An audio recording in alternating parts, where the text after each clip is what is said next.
Thank you very much. Tunaweza keti tafadhali.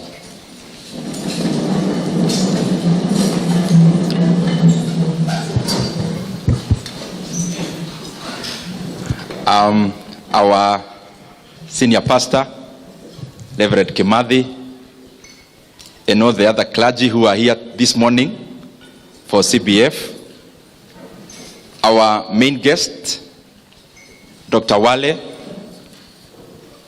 my brother, our MP for Nyeri Town, Mheshimiwa DMM, and of course Mrs. Maina, the organizers of this very well-organized event, led by my brother Ken Kiora, and all the other organizers who some I have met, actually in my office earlier, and all the participants of this forum, this breakfast, and this two-day conference. Good morning.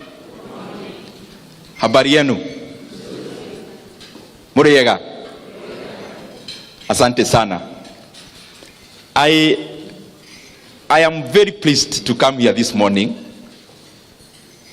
and especially as a businessman, more than a politician, because we are here to share about business, entrepreneurship, creating value. I am sure there are other forums for the other hat that I wear in terms of politics. And I am at home completely, because I keep saying that anytime I am reading or interacting in any issue around investments, about business, about entrepreneurship, I feel like I am in holiday. So this morning I have come for holiday here in Nyeri, because talking about money is not something very bad. It is something good. And I want to laud the church, CITAM, for giving us this opportunity as business people, because it is one of the avenues God can bless many of us as Christians. And you know, many of us from Mashinani who were brought up in the village, in a Spartan life, conservative life. I'm an Anglican. To some extent, we may think that talking about money is going off. But I'm glad that every now and then we keep being reminded that even when you read about the Old Testament, God could bless his people even with great wealth, and it is recorded. And therefore, business is one of the ways that God can choose to bless us, and that is our domain this morning. But you allow me, because I am also a representative of the people of Kiharu and Kenya in terms of Parliament, National Assembly. I can hear there are some people from Kiharu here. Asante sana. It is important. I mentioned just in 2 minutes because it is important. In Kiharu, I am glad to be an MP there, and I'm sure, and I'm glad even Honorable DMM has been there. Kiora has been there. And I talk about this because when any part of Kenya develops, then Kenya is developing. When any part of Kenya decelerates, then also Kenya is going backwards. So in Kiharu, through NGCDF of Kiharu, it's a very large constituency. Actually, in terms of landmass, it could be only second from Kieni. We have around 112 public primary schools. 112 public primary schools. And I want to assure you, some of you who follow us on social media, the way they are, all our public primary schools, they are well done, well built, where we needed to build new structures. Where there are old structures, all our classrooms are tiled as a representation of all the other work done. When I say tiling, it's representing all the other overhaul of the work. Also, we have started like 7 new day schools from scratch. But lastly, the program that I'm very proud about is a program we run touching learners in day secondary schools, which we have around 65. including the ones we've started. And we have around 12,500 learners in those day schools in Kiharu. In Kiharu, what we've done is to do what is called backward aggregation. So we have consolidated the amount of budgets our day schools run, and then we try to work out a modality of lessening the burden for learners. So this is the outcome.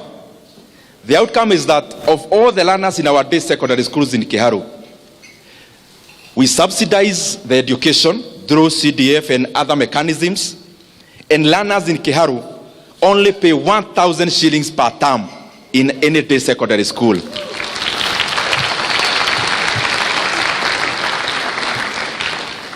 And where there is remedial teaching, because we would also encourage that, we don't actually permit in excess of 1,000 in the schools where there is remedial. And in that 1,000, learners eat in school from Monday up to Saturday. And they don't eat together every day. We alternate some rice, some this, some that, some that. And in the last Friday of the month in Kiharu, all day schools, the last Friday of the month, they actually eat chapati for lunch.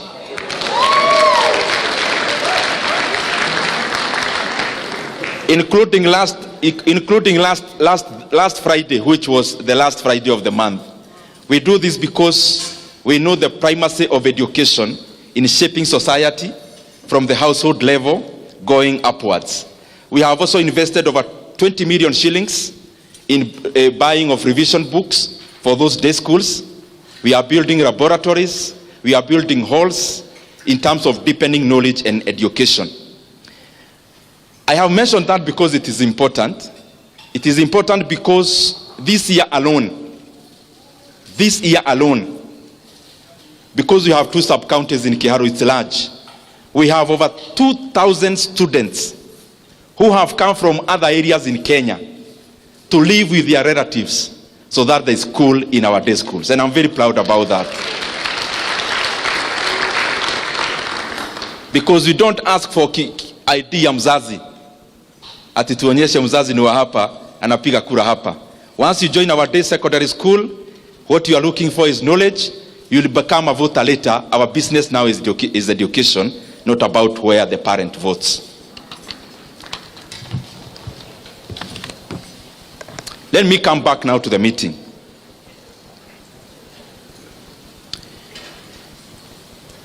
I'll try to compress so that I actually take less time than I was allocated, so that we can have a time where we can interact with all, even the chief guest. We are here as business people. We are here as entrepreneurs. We are here as investors. But sometimes do you quip to ask yourself, what is the difference? What are you? Because there must be a reason why in the dictionary there is a different word for being a businessman, for being an entrepreneur, for being an investor. Because if it meant the same, then it will be one word or one definition. So this morning, we need to trace ourselves so that we find whether we are in the right locus. But then we know that Nyoro is a politician. Why was he invited? In brief, I actually started business earlier than politics, because in class 6 I had my first kiosk, class 6. And I'm not telling you those stories of I started a big farm with an apple or no. That's not what I'm doing. Out of necessity, from a mud house, from a father who was living in Kiadutu slums in Thika, and a peasant farmer mother, and in a family where the only person who had a car was my uncle, maternal actually. After studying my uncle's life, I actually saw that he never progressed with education so much. So I thought I can take a shortcut like my uncle. Hakuna haja ya kujichosha na masomo. He was driving a KUI. he had never been to high school. So I started my first kiosk, and I could go buy some shopping hapo nyumbani kwetu kwa fence, nikakata nikaeka ka kiosk Ashanti. But of course in class 6, when you have 200 bob in your pocket, there is nothing a mathematics teacher can tell you. So because I could not listen very keenly, my education ikaanza kwenda chini, ama grades. And my godmother mwenye alinisimamia nikipatizwa was my teacher and my village mate called Mrs. Karanja. So at the time wakati my father came from Kiadutu, he used to come over weekends. Kamwambia, your son is good, lakini masomo inaleta shida kwa sababu ya duka. So my father forced me to liquidate, but he was kind enough to actually pay me for the entire stock, which was just around 600 shillings. Then I progressed, nikamaliza hapo. Nikaenda Kiabugi Secondary School, it's just neighboring our place. And I'm saying this because it was more out of necessity. From my first year, hapo, Form 1, nikaanza kuwa cobra wa kushona viatu. And those who are there can attest. These are not stories where we only give as politicians. This is real stories. So I started mending shoes, progressed later into running school kiosk. School kiosk was being run by clubs, drama club, science club, officials. So I made sure I vied to be an official in almost all the clubs, so that I ran the canteen uninterrupted, so that we could buy some bread for the club, and of course some for ourselves to get the profit, and then to make the ends meet.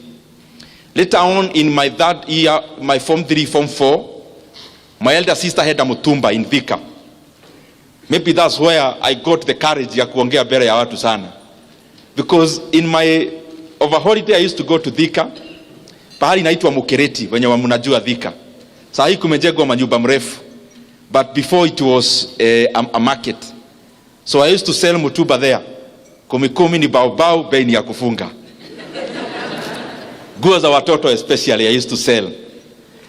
University, when I was joining KU, I had 2 goals. One was to deepen my leadership, but number 2 is to expand in terms of business. So when I joined KU, my first year, first help, I paid for my school fees for the whole year for KU. But the second semester help in the same first year, I, number 1, started a kiosk. Those who are from KU, you know KM. I started a hotel there, and I called it Vatican Cave. But, and I remember one time, it was Valentine's Day, we had gone to buy sufurias with the person I had borrowed some money ya kuanza hiyo kahoteli. That guy is called Wamwere, now he's in the UK. And we had gone to buy sufurias in Gekoba for that hotel of mine. Then Wamwere told me, I have a girlfriend, alikuwa nauza phone accessories along Rudhuri Avenue. Since gari za KU ziko tu hapo karibu, matatu, tukaenda tukisalimia girlfriend ya Wamwere. When we reached there carrying sufurias, the lady was looking at us like she does not even know us. Later on, Wamwere was dumped.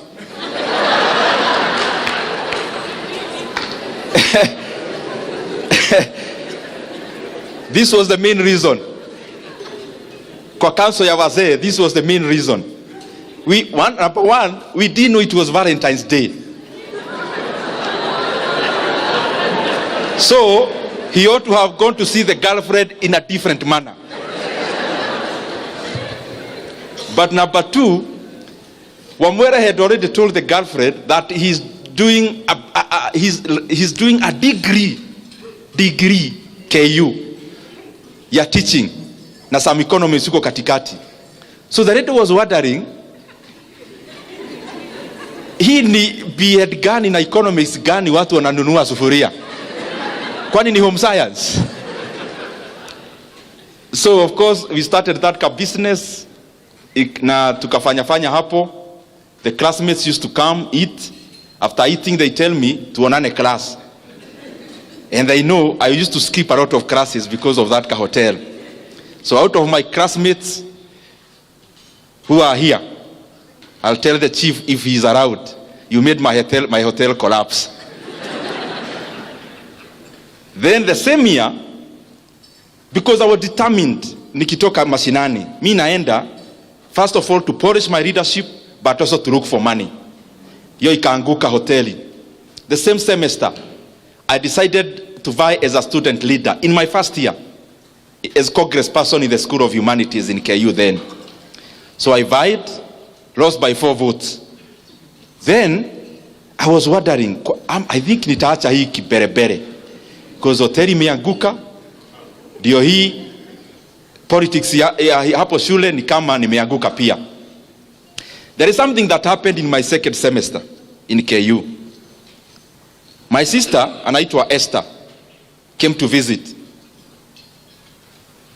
I think she was the first person relative to visit me in campus. You know, sisi watu wa hiyo age, kitoka mashinani now you become a breadwinner. Sio kupiga simu utumiwe pesa, ni wewe utume help. So my sister came to visit, elder sister. I was so broke. I had started a hotel through my help and some borrowing from Wamwele. It had collapsed. I had vowed to be a student leader. I hadn't made it. We were so broke tukienda kumaliza semester, we could barely afford a meal. So with my friend Jemo, who was either my roommate or next, hapo tu karibu, he was one of my best friends. So my sister came to visit, brought us meat, nyama, and we were so broke. Then we decided with Jemo, tukifanya hesabu ya kwenye semester imebakia, kula nyama inatuumiza. So we decided to sell the meat. so that we can push some days kukula ugali na matodo. So that first semester, long vacation. Hapa unamaliza mwaka uende second year. Of course me, I had decided sirudi mashinani. So my uncle akanipea kanyumba hapo Lang'ata. I used to go mguu mpaka town.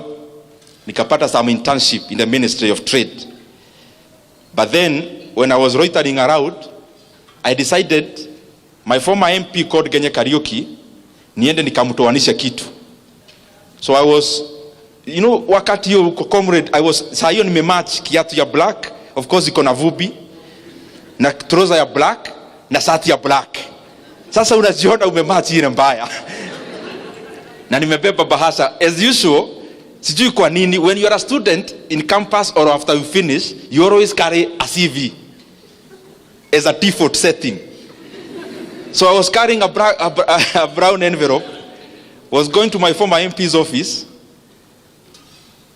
but I was going there kumuonyesha he can rely on me in terms of kura za my youths, so that anipatie kitu, inipatie fare ya kukaa Nairobi.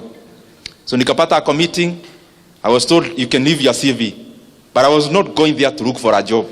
I was going there to look for money, cheap money. Then later on, he called me within that week, and I went to his office. And akaniuliza, kijana ulikuwa unatafuta kazi? Kamwambia, yes sir. When do you want to start? Today sir. Nikaanza kazi hapo ya stock broking. The reason I've given all that background is because I do stock broking up to today. And that is the basis where I learned investments. Raw investments, especially in the Nairobi Securities Exchange. So whatever you read about Kenya Power, that is the genesis of me buying shares. I'm sure some of you have read something about it. In terms of investing in Kenya Power, investing in the Nairobi Securities Exchange, that is my genesis. Later on, of course, started an IT company. We now, as politicians, we may not go into details, but I do business in IT, in financial services, majorly IT and financial services. Hiyo I think was ibaki hapo. So business, you are a businessman. What's the distinction between a businessman and an entrepreneur? A businessman seeks to expand the business they are doing. My brother here is in oil industry. As a businessman, you are looking at how many gas stations or fuel stations we will have. An entrepreneur becomes more innovative and branches further from just deepening the business they are doing in terms of extracting more from it into being creative and innovative to venture into other sectors. So you could actually pass and say, a businessman seeks to expand whatever they know. An entrepreneur now goes further, even beyond what they know. Na mimi nikiangalia hapa naona nyinyi ni watu werevu. So sitafafanua vitu sana. Nikipitia hivyo najua mnashika maneno. An investor is what I'll talk about later because it's an area that I really enjoy.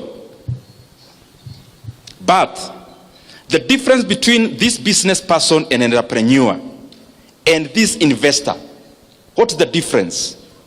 In most cases, an investor will do, or the money for the investor will fetch them money passively. Is where you don't wake up in the morning to go check how your shop is doing. That's somebody else's business. You put in your money there, it's doing something for you. That is the bare, using superlatives, that is the top line definition. I want to talk about just a few basics because I've started many businesses also.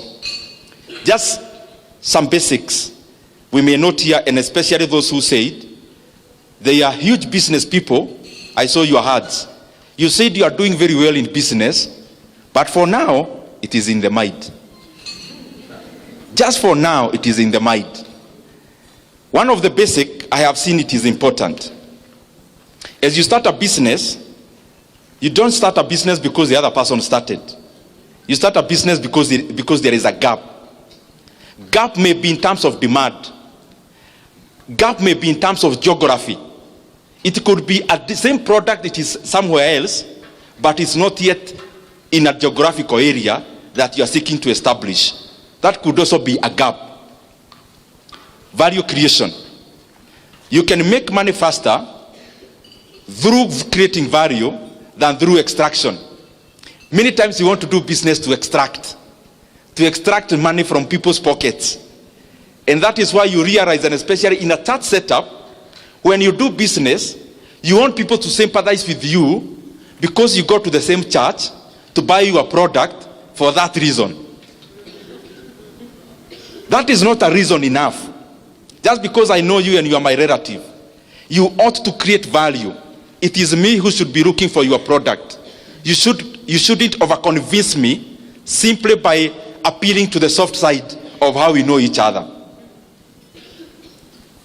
That means there are some victims here. The other thing, bookkeeping. These things, they sound very banal. They sound easy. Bookkeeping. There is a story I keep giving all the time, and I'll give it. There is a time, me and my siblings, tukaenda nyumbani. Of course, we have a cow like all of you in Mashinani, or we had. So my mother anatembea Nairobi, siwezi lala hapa, nani atakamua ng'ombe? All the time anaumwa na mgongo, nini? Ng'ombe. So siku moja tukaenda, kamwambia madheka hapa chini, kuja na kalamu. Hebu tuone hii ukulima yako inakufikisha wapi? Unapeleka kwa dairy how many liters? These liters. Okay. Ukiendea, unapeleka dairy, then unaendea chakula ya ng'ombe kwa dairy. Hata hiyo arrangement iko hapa Nyeri. So you are given the net after wametoa chakula. Hiyo net unalipa mfanyikazi mwenye alikusaidia siku 2-3. Na unalipa pahali umekoboa you have leased some land for Napier grass. After we did the math, we realized, I'm using that as a businessman. This is a businessman, a farmer, you can say now, in agro processing or something like that, to sound sophisticated. Now, After kufanya hesabu, we realized the M-Pesa we sent home to the mother, to my mother, we don't send her money. We said what? We said the cow. Only that we use her phone. Because after doing that math, it taught me one thing that we all do, especially owners of small businesses. We never track our progress. So we never know whether we are mark timing or we are making progress. And the best way to do that is to use data. Data could be in terms of number of customers served, in terms of bottom line. Me, I like looking at bottom line. After all is said and done, it is not if you are a person doing oil, your business is not to fuel other people's cars. Your business is to make money. In economics class, we say it is not out of the benevolence of the baker that we enjoy our daily bread. It is out of their selfish interest to make money that we get Ken Blessed coming to our local shopping center every day. And in the economic interaction, selfishness is what bites the economy. You buy a matatu there seeking to make money, and me, I open a hardware seeking to make money. That interaction of the market is what creates the economy.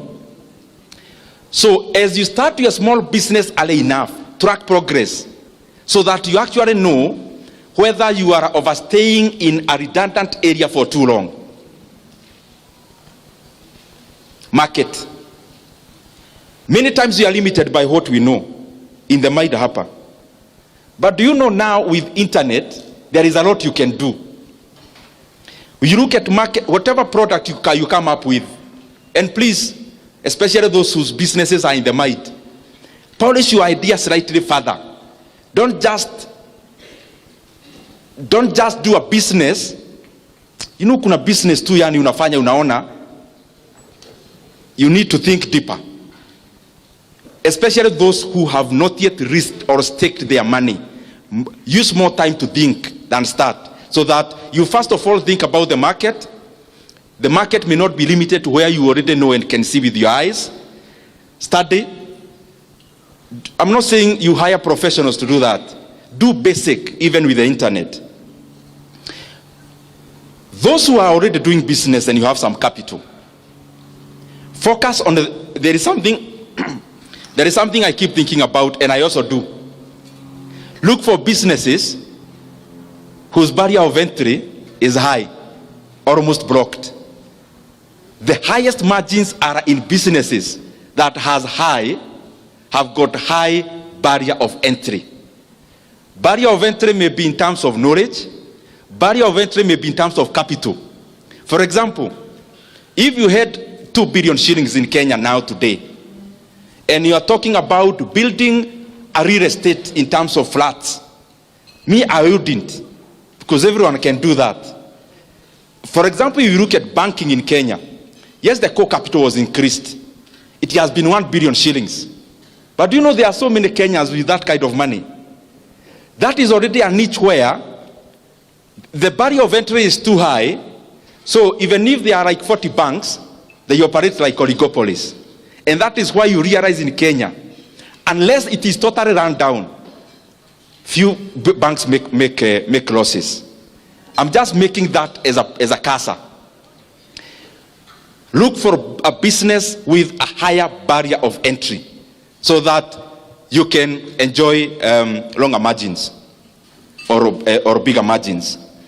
This is the other thing I want us to really interrogate.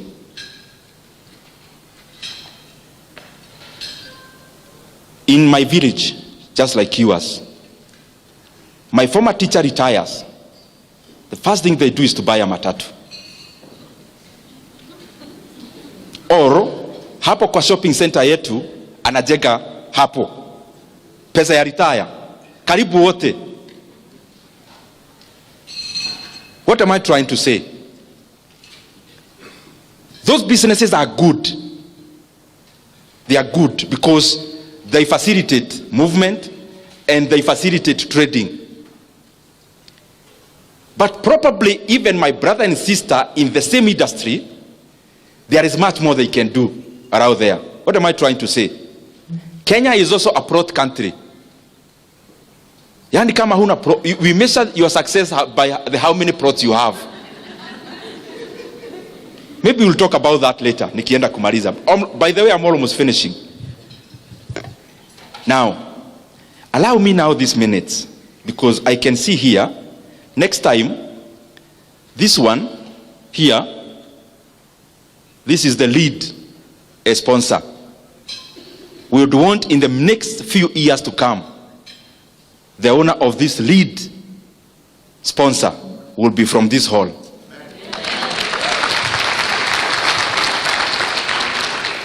And therefore, allow me the remaining minutes, even if you do not understand what I'm saying, and I only talk to 2 people who will do that, I'll be satisfied. So if you do not understand the things I'll be saying, uniwie radhi. Because I would rather talk to 1 table who may actualize, become this, than talk to all of you and start small dots of businesses. And because we have brain and capacity to all be here, let in the next few years, there'll actually be an auction in this hall, all of us bidding to be this.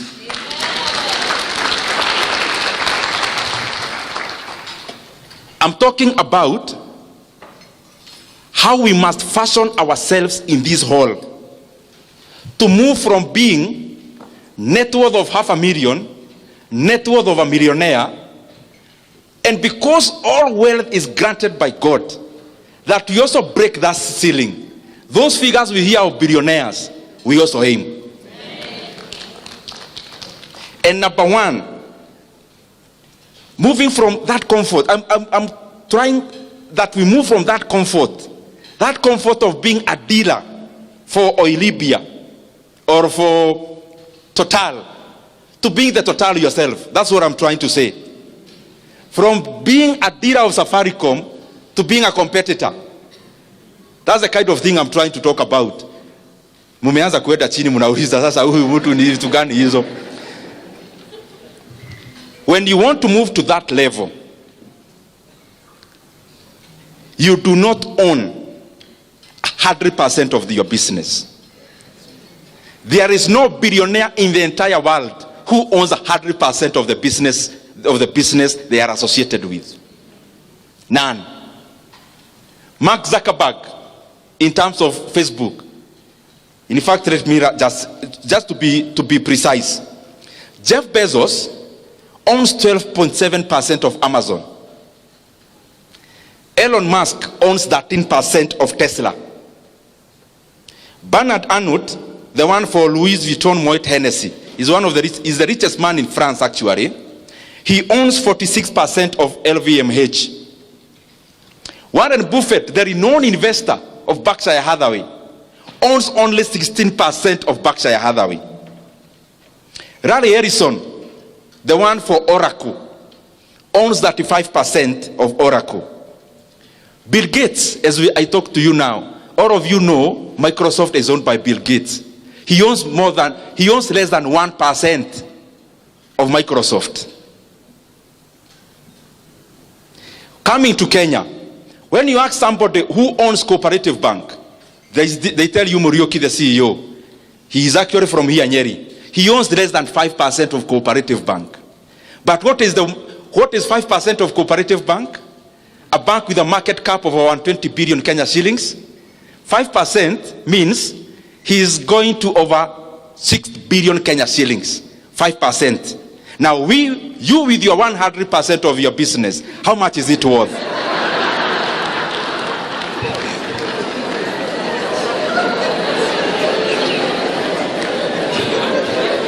There is a friend of mine who is also my mentor. Can you tell me by a show of hand who owns Equity Bank? By a raise of hand, tafadhali. I'll pay something for that. Naona wakikuyu ni wengi hapa mkono. Who owns Equity Bank? Monga. Very good. He is also a good friend of mine. So hata nikimkute hapa, he will not be offended. Somebody else who owns Equity Bank? Yes? Mwangi. Can you start? Asita kuita hapa. Najua, public speaking, you can't ambush somebody. Who owns Equity Bank? Please rise up, my sister. Who owns Equity Bank? Monga. You said Peter Monga. Now listen, my brothers and sisters. Mwangi, the CEO of Equity Bank, owns 5% of Equity Bank. And all of you told me he is actually the owner of Equity Bank. If you look at the financial statements of Equity Bank, you realize the top shareholders of Equity Bank are not Kenyan. They are fads, including Norwegian fad. Do you know Peter Monga now owns less than 1% of Equity Bank? Now keep your 100% of your business. In business, and niliacha kuongea sasa mtu wa kuanza kiosk. Tumesema Mungu anatubariki to start chains. Is that so? Don't seek to own a fish pond. Seek to own just a slice of the ocean resources. Because the fish pond utaweka net, utasweep all your resources in there, and you have to give it months. Dive into the ocean. You have just given a slice, but that slice is worth much more than having many fish ponds. And how do you do that?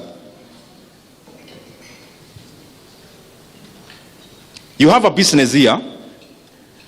Mambo yote hata nimesema ya bookkeeping is combined. You have a business. You've started, let's say, of making yogurt, making organic soap, of making whatever you may think about. Now you are already progressing. There is so much market, but you can't satisfy. Now out of your bookkeeping, you realize your business is now worth 10 million shillings. But do you know what? You are already feeling very wealthy. And you cannot release. Hii kitu nimeanza na jasho sana. Mimi siwezi leta mtu wa kunisubua. A different person, what do they do? You look for an investor and bring you 5 million shillings into that business. It's not going to your pocket. But you give them 10% of that business. Now, if you receive 5 million shillings for 10% of that business, the valuation of that business becomes instantly 50 million shillings. You use this money to expand other markets, to expand your operations, to buy more machinery. Later on, you get another investor. Now you've already grown, even people are noticing your brand. They come in, they give you 20 million shillings, and you give them a 20% of your business. If a 20% of your business is valued at 20 million, instantly your business becomes 100 million. So even if the percentage continues to diminish, the aggregate continues to expand.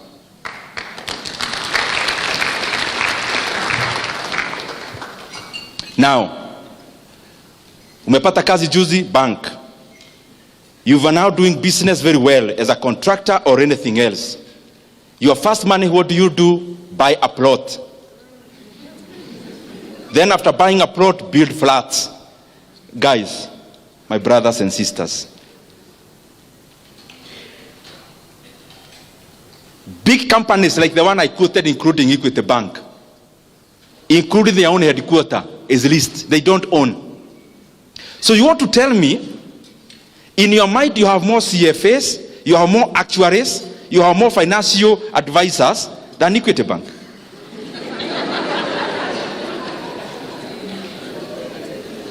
Old Mutual that bought even UAP here in Kenya. Old Mutual, you know it, is bigger in South Africa. Old Mutual, I saw in the Business Daily this week, they have put up for sale all their real estate assets in the entire East Africa.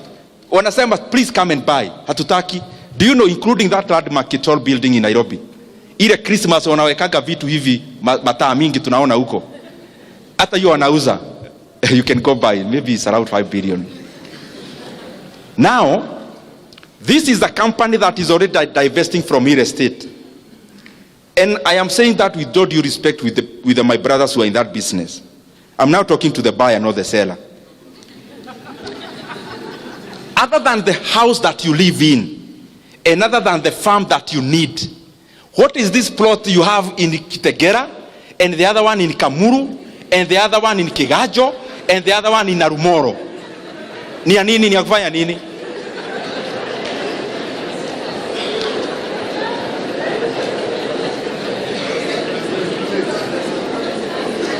I am not saying that I am an oracle, but I just want to tell you, mimi sina pahali nachukuaga rent. Because you realize this business of building things, building, you are actually doing it for the satisfaction of the people who live in, not for you to make money. Because the return on investment on a flat, the return on investment is less than 8%. People will keep saying, oh, 12 or 15%, toa yote, and you give it time. It will oscillate and still settle down below 8%. That is the math even Equity Bank does. Badala ya kuown building, ati tunasema Equity HQ at all building or the 5 billion, mwaki anaoda, 5 billion ata nikiled micro loans, they'll give me an ROE of double digit, maybe 15%. Why can't I lend you the 5 billion mukiwa wegi? By end of the year, munilipe interest, let's say 18% of 5 billion is how much? 900 million. Why can't I give you, munilipe 900 million per year, then nilipe rent 400 million, then 500 million in faida. Let me ask you, when you build a house anywhere, including anywhere in Nyeri, your utility as an investor of that house is only the money you get, because you have no utility of living there. So your math must be very direct. Musianza hizo vitu kuwa sensational, oh, you know, owning a flat, nini. Let's be practical. You have 8 flats, manyumba mrefu hivi. Do you live there? So why did you build? To make money, is it? Is that the most optimal manner of putting your money? That should be your only consideration. Now, usileta emotions. Because if you live there, you can justify and say a utility of a house where you live cannot be justified by how much you are getting. You don't live there. You've not been there for 6 months. Your caretaker lives there more times than you. Then, watu hawapumui, kuna furaha tunacheka igine, and munaonaga all my friends who build, they are always on phone. We mwaga mchanga, we kakoto lele, there is always a story hapo. Mahiga masione mwai yake, dimaithi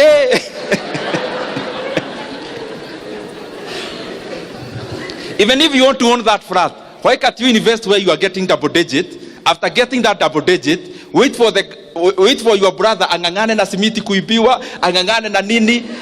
Wewe ukipata ROE yako ya 18%, after 5 years, through the faida peke yake, uende ununue akuwe amechoka on your behalf. Fanya hesabu, my friend. The other thing is that you do not need to use your money all the time. I do a lot of mentorship for university students in my office. And when they come, everyone, when they want to start a business, it is ni kama kamanyu kanapeanwa pahali. Sasa nikimaliza kuongeleza hivi na venye nimejikakamua leo, hata siongei siasa ati ni juu ya biashara. Then nikitoka hapo, unajua utaniuliza aje, okay, umeongea vizuri, where do you get capital? That is the question that is almost resonates every time. Nitatoa wapi capital? Na mimi wacha nikuulize, capital ya kufanya nini? Because that is the what you need to answer. All that, when you get somebody asking you, nitatoa wapi capital, hana idea. Because if you have a very well polished idea of a business, believe you me, you will attract money. And money is not just borrowing. There are many models of financing a business, and they are in Kenya also, not just in the US. Facebook never became Facebook because it was Facebook. Facebook became Facebook because people like Peter Thiel is a venture capital, invested money in Facebook back then. By the way, mathematics. Peter Thiel invested in Facebook $500,000 and got 2%. Wacha niende pole pole ndio mupate what I'm trying to say. And the other point, I talked about 100% of the business. Peter Thiel, there's something called venture capital. And there is something called private equity. There is something called angel investors. What do these people do? They come, uko na idea poa, which can be commercialized.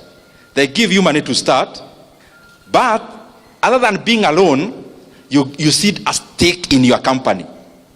You seed a stake. Stake means a shareholding. So you seed.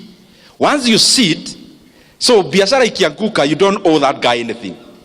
But if the business does well, they are part of that business. So Peter Thiel invested $500,000, got 2%. Just a few years later, Facebook got listed. After listing of Facebook, he sold 2/3 of the 2%. What an yoge pole pole hapo. This is a point I want you to understand. He had 2%. He had bought all of it, like to pesa ya Kenya. 500,000. Hata tuseme ni ya Kenya. 500,000. A few years later, Facebook got listed. He sold 2/3 of the 2%. At how much? $625 million US. Now, what am I trying to say? If the Facebook founders never needed the money for Peter Thiel, Facebook would still be your 100% owned company now. It will not be the global company we know. The intersection of the idea and money is what creates a business. An idea with no money to start it is still a dream. The intersection must appear of this idea and money. And you haven't even tried. You are just saying, wanatuongelesha maneno ya biashara tutoe capital wapi? You have not even asked anyone to give you capital. How do you know people are not willing to give you money and you have not asked anyone? And then mtu anauliza hapa, who are those venture capital? And those who are those PE? This is my answer. That is precisely also an opportunity for you. The fact that you don't know any venture capital or private equity in Nairobi or Nyeri is already an opportunity for you to be one. Why? Because here there are people, by look of the introductions that we got here, there are people who have 10 million lying in the bank. There is already a person here with 10 plots. That plot, what is it for? That money can work for you faster elsewhere. Start a venture capital. If you don't know one, you don't ask me. Nitawatoa wapi? Is that already an opportunity for you? But they are there. I mean, you can use the internet. Now, this is something else I know about money and investments. And I think I had made some notes, sana spedi kurifa, but I didn't want to. I wanted to mention a few things precisely. In everything, let me paraphrase. Everything is buy low, sell high. Everything. Buy low, sell high. When you're talking about commodities, even manufacturing, there is one sentence I'm looking for. Now, you make profit. Just listen to this. You make profit at the point of purchase, not the point of sale. You do not make profit at the point of sale. Profit is made from the point of purchase. That sounds like investments, but it's also business. When you are a media house, what do you sell to us, especially at TV? You are selling something called eyeballs. People watching you. That is your product. So how can you buy cheap eyeballs and then you sell expensively in terms of your adverts, pricing?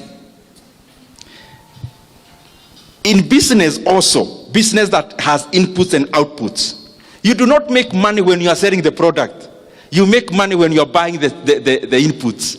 When you squeeze to the lowest point possible, the buys, at that point you've already made your profit.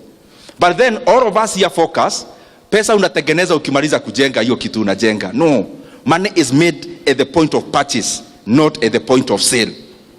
For you as a businessman, I mean.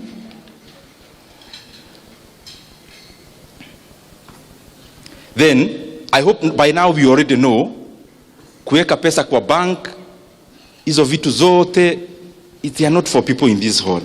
By now we already know that.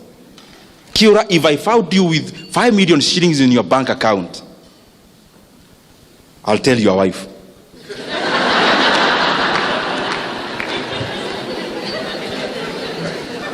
For them to realize you are not as they think. I think by now you already know. When you have money, you just want to see, many times even me, when you make your first, let me not mention things, money a lot, but when you make your first that one,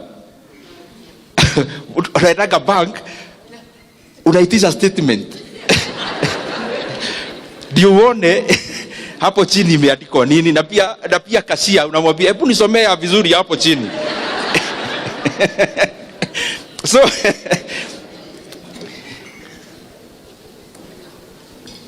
I said narukaruka tu, nyinyi ni watu werevu mnashika maneno. All the people I know, by the way including myself somehow, a lot of money is made during crisis. Warren Buffett, the one for Berkshire Hathaway, ni mzee, me I'm thinking as a businessman you already know Warren Buffett. If you don't, itagogo baadaye. Warren Buffett saa zingine anakaanga na cash money, not for the reason that I gave for Kiora, but for this other point. Just waiting for the right time. Just waiting for the right time. So anakaanga na pesa. Like now if you Google Berkshire Hathaway holdings in cash, crazy amounts of money. Crazy. In hundreds of billions of dollars. What does he do? He has studied the markets. He has studied the economies very well. Like in the year 2002-08 financial crisis, his work was to deploy cash. Why are you deploying cash? There was a crisis. Financial crisis in the entire world. So what was happening? Companies were collapsing. So Warren Buffett, he was happy. Companies were begging him to buy them at any price. So he bought up a company like Bank of America. They merged with another one which was called Merrill Lynch, became BOA Merrill Lynch, bought them for nothing. Another one. So, and he keeps saying, and this is a point you need also when you are investing, when everyone is very greedy, be fearful. And when everyone is very fearful, be greedy. Because we operate in herd mentality as human beings. For example, now, I'll mention something about the NSC, Nairobi Securities Exchange. There was a time I was buying some shares there. Guys were wondering, even my friends, I could tell them, buy. Nunua hii share. Wanashindwa hii mtu. By then, stock market was dampened. Not just in Kenya, globally. By that time, even last year, the entire globe was a rate market. People were chasing after the highest rates, fixed income. So, very few people were paying attention to equities. Equities are shares. I'm just trying to say, when others are fearful, be greedy. When you see everyone is buying a treasury board, fixed income assets, because they are giving very high rates, economies are cyclical all the time. You wait where you need to wait. Wait by buying what they are not buying. And then when the reverse also happens. What am I also trying to say there? You think honestly. Because you are saying we are moving from M to B. M meaning? And B? Yeah. Vile sitaki kuongea such things. They may appear differently as a politician talking about that. Now, you want to tell me you want to move from M to B and you can't do basic analysis about your own money. Study markets, study economies. Do you know the time you invest in your day-to-day business? Running a business is very tedious. You think about, I'm referring to my brother a lot because I was told what he does. Mafuta, ukienda short ya 3 bob ni hasara because that's all your profit. Every time you are repairing your mind to the extreme. You also need to invest some time learning, studying threads about the economies. How do economies operate for the last 20 years? So that you have a view of how is it likely to operate for the next few years. And you can do that. You don't need professionals to do all those things. You study Kenyan market, you study South African market, you study American market. You can always predict the next time you're having a financial crisis. Even if you are not very precise, you'll not be very far away. And those are opportunities to make money. That's what I'm trying to say. It's not for exam, it's for making money. When you have, now I'm talking about business people and entrepreneurs. As you continue growing, of course you must learn to use professionals. Umeanza biashara, uwezi ajiri hata accountant. HR kuajiri, HR is your wife and you are the CEO. There is always a premium they bring, and especially structuring your business to be a corporate. Stop running a business. Start running a corporation. A corporation where, even if I needed to invest in your business, there is something I can fall back to as data. But you also need to be very obsessed with success. If those of you who like reading, I would challenge you, look for the autobiography of Elon Musk. The one written by Isaacson. I think he's called Isaacson. Those who can read. And you realize, my friends, those people, like now he's worth for over 400 billion US dollars. 400 billion US dollars. US dollars. US dollars, 400 over. US. When you read that book, then you start realizing hakuna vitu ati utaokota tu kwa njia. You have to have an obsession to succeed. Not just at the feeling. Some obsession so that unashikilia, and especially when you had already done your basic analysis and you know what you are doing is right, you have to have some obsession. And I've seen it across people. You read about the founders of Apple, Elon Musk, all those guys I'm mentioning, you realize you need to be obsessed to succeed. Decision making. There is something I want you to always have in mind. And especially I have seen it rife in investments. I've been in stockbroking since, for example, my first year in KU. So I've seen cycles of downs and ups. And I have seen in life, just as in business, just as in entrepreneurship, here you are all employers. Me, I'm not talking to you as employees anymore. Because you already decided, those who are in jobs, you are resigning soon. I think you agreed that a long time ago. Otherwise, you're in the wrong forum.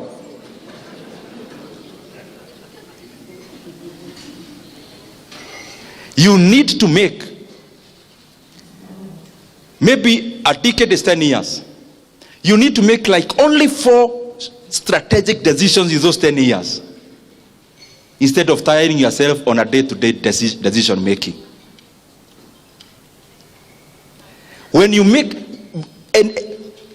are making a strategic decision, never afford to make a stupid decision. Use a lot of data. Use a lot of analysis. You don't need to do that every day. For example, in 10 years, you make 4 strategic decisions, you are good to go. But we tie ourselves and our mind making micro decisions that we have no time to think about making strategic big decisions. And those big decisions are what matters. Investors like the ones I mentioned, including Kenya, the decision, for example, Equity did in 2007. A company called the Heriois Capital came, a private equity fund. They got 24.5% of Equity Bank. That strategic decision they made was more important than how the branch operates every day. Strategic decisions. A strategic decision of KCB Bank to go to DRC and buy a bank there instead of starting one from scratch. That needed a lot of decision making that is weighty, deep. That strategic decision making is more important than every day-to-day running of KCB Bank.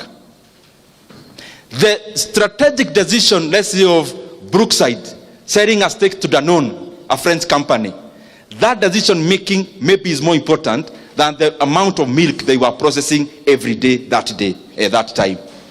You need to make strategic decisions, but not in haste. Because once you make the right one correctly, then you can reap from it for a very long time. And of course, learn as much as possible. Very lastly, those who, I was at some place two days ago, and I made a confession which I want to make also now.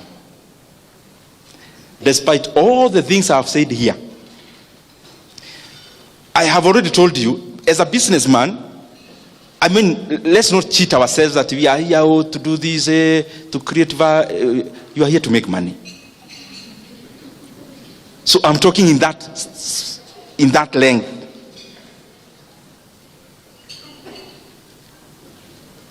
You know, when you're marketing a house, oh, I want to make good living abodes for other people. You're there to make money, my friend. Out of that, me personally, I have made much more money passively than I have made money actively.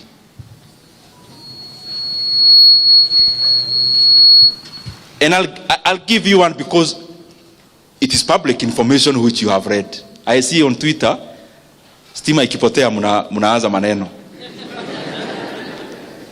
Me, I have never even been to Kenya Power offices because I'm just a passive investor. Passive. I have never been there for the last I don't know how long. The last time I was there was in my capacity as an MP ya kufuata stima, in my first term. But this year, last year, the share of Kenya Power, you can go at your own time, was trading. Last year, at a time like today, was below 2 shillings. 2 shillings. 2. Meaning, if you bought shares then, if you bought 1 million shares then, you would have spent how much? 2 million shillings. Yesterday, which was Friday, Kenya Power share, after dropping slightly, I know it still go somewhere up, was 13.5 shillings. 13 point? So how much is that? Your 2 million is how much?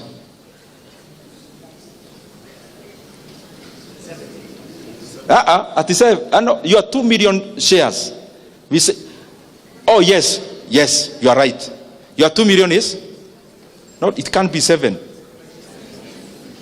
Fanya hesabu, 2 million shares would have bought you 1 million. 2 million shillings would have bought you 1 million shares.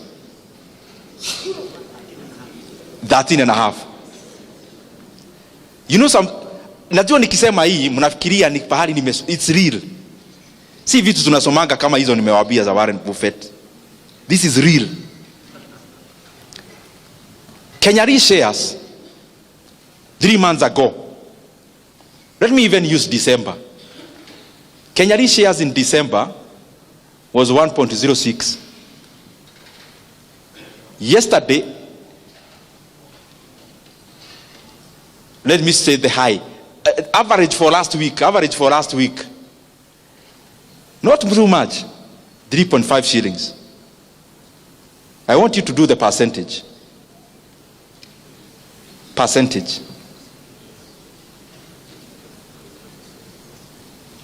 Kenyan shares,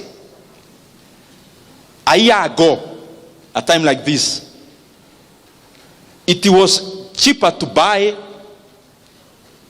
one Kenyan share than it was to buy Peremende. It was maybe 3 point something shillings. As of yesterday, 9.7. It doesn't happen all the time. I'm not telling you at the Monday you go buy those shares. No. I am saying this. Some time back, I sat down, downloaded the financial accounts of Kenya Power, read, and I realized, ni mimi tunajua hii mambo ama ni nini. Because I saw a gold mine. I am going back to what I told you. You never move from M to B at the evil. You have to also spend some time. I mean, if, for example, working for a whole year, for a whole month, in that institution, you earn 100,000 or 50,000 per month.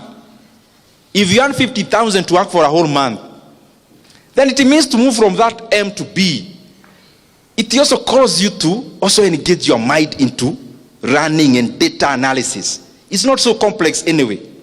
So I started and I saw a company had over 150 billion in sales. That is revenue. Assets were like 320 billion that time. The valuation of that company was just 3 billion in the market. Then I decided I am not consulting anyone. I am buying vile tunasemanga hapa kwetu takeri. Yeah. Yani hutaki kufikiria, mimi hapa nimeona iko kitu na sitaki kujua, mimi nanunua. Last year, I scrutinized Kenya Re books. I realized the company is valued, by that time, was valued by the market at only at 6 billion shillings. The entire company. Because when you're buying shares, me, I don't advocate for trading. I advocate for investing. Invest like you're investing in a company, not trading shares. No. So I see a company worth 6 billion, but they had declared profit that year of 5 billion net profit. Can you just imagine? Ile story tulikuwa tunasema ya Proti. Proti will take you 10 years to recover your money. That's what they say, 10 to 15. Now here there is a company which was worth 6 billion, but net profit for 1 year was 5 billion. Then I scrutinized further. I saw their cash and cash equivalent. These things are online. You can actually check. And that you don't need to be an accountant. I'm not one. I read and saw their cash and cash equivalent by then was 35 billion shillings. Do you know what that means? And then I read further, they have no loan. Hi. Then it meant to me, I can buy this company at 6 billion. If it becomes mine, the cash and cash equivalent alone, I get the 6 billion and pay the people who gave me. The whole money, the 30 billion remains free money. Anniversary Towers, which is owned by them, becomes my building. Maybe I'll have the top 3 floors as my office.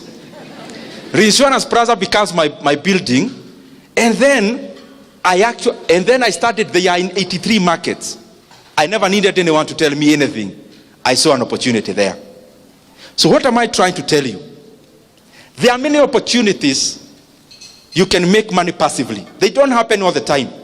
That's why I talked about study how the markets move, how the economies move, so that you know when to jump. For example, in Kenya, we have had a bullish market. Shares in Aeda Jew. But they don't go up like this. They go EV. So it's your work now. Go check the companies of your interest. Study. You'll see a lot of opportunities. Let me use 2 brands you know. KCB Bank, for example. KCB Bank is valued by the market at around 170 billion shillings. The valuation of the entire KCB. Last year, they made a profit of 60 billion. So if you bought KCB at your bank, it will take you 2.5 years to recover all your money using only net profits. Equity Bank, for example, also. Equity Bank is valued by the market at around 211 billion shillings. But their first half year up to 30th June, was 31 billion shillings. So they will likely make 62 billion 1 year profit. So it will take you, if you bought the entire company, less than 4 years.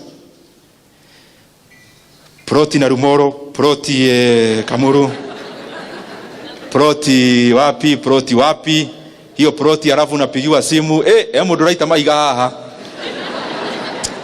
I mean, then you have a home in hapa Nyeri, another one in Nairobi. Now, because you have money, you also want a home in Mombasa to be sleeping there over Christmas. And then the entire year you have a caretaker maintaining that plot for you. Thank you very much. May God bless you. Nimemaliza.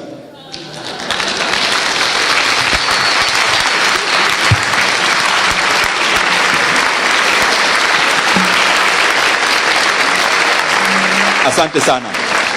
You may sit. I know we are in a church forum, and therefore we can't talk politics. I just want to say one thing that is attached to the things I was saying, because I am an economist and I am grateful for that. There is one thing that is troubling my mind as a Kenyan on the economic front. And it's something, I am not saying it to accuse anyone. I'm saying it because it is important. If you read the central bank data, it shows that the Kenyan economy, we have now borrowed. Our national debt is now over 12.1 trillion Kenya shillings. For the last 3 years, our country has borrowed in excess of 3.5 trillion Kenya shillings. So I would want to request all of us as the leadership, and especially those who have the opportunity to make decisions in the executive. Let us serve our country with dedication.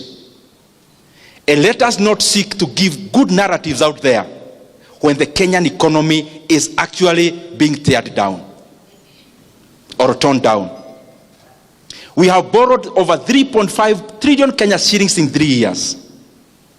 President Kibaki borrowed 1.2 trillion in the entire 10 years he was president.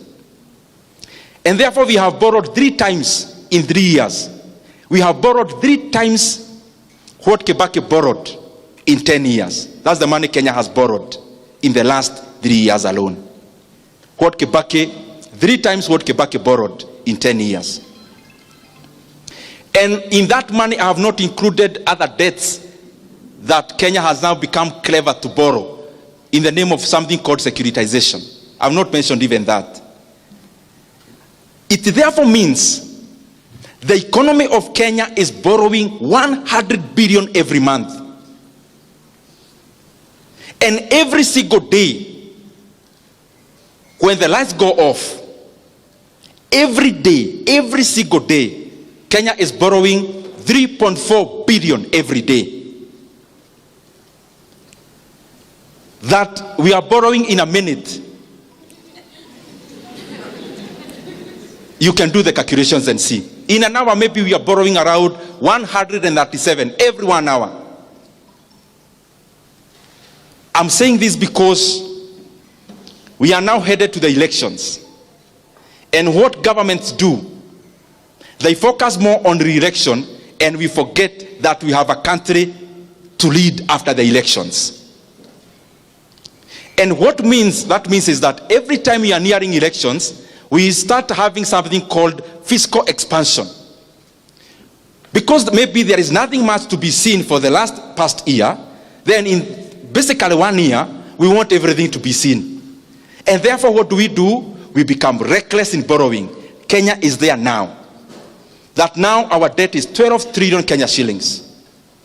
I want to request that we do not have to put our country in that kind of pedestal in terms of borrowing. Kenya has always had development for the many years, but we never had to borrow that much. President Kibaki did a lot of development. He borrowed only 1.2 trillion for 10 years. Where is the 1.2 trillion we are borrowing every year going? To make the matter worse, anything you see with your mouth, with your eyes, sorry for that. Maybe the mouth is what is also being used somewhere. So I shouldn't say sorry. Let me paraphrase that. Everything you see with your eyes happening in Kenya now, in terms of development, what you can see, for example, the expansion of this Keno Marwa Road, is not even part of the 12 trillion borrowed. Is another loan on the side called fuel levy securitization. Everything else you see in Kenya in terms of development, like even the Talanta Stadium, is also not part of the 12 trillion debt. That is another debt, securitization of the sports fund, where we borrowed 46 billion and will be paying 100 billion in interest rate alone after 15 years. Even the expansion of Nairobi-Nakuru Road is also not part of the 12 trillion we have borrowed. That is NSSF money being used as a PPP to build that road. I request those who are in government, you have already borrowed 1.2 trillion every year. And even what we can see with our eyes is actually not part of that borrowing. Please, kueni na huruma ya nchi ya Kenya. Even as we preside over the affairs of our country, let us be, tujue kwa akili zetu ya kwamba there is Kenya after elections. Let us not run our country in terms of overheating it. We must avoid to become like Sri Lanka. We must avoid to become like Ghana. We must avoid to become like Ethiopia. We must avoid to become like Zambia in the recent years. Because Kenya is a strong country with internal resources. This issue of profligate borrowing must come to an end if we really care about this country. Asanteni sana, Mungu awabariki.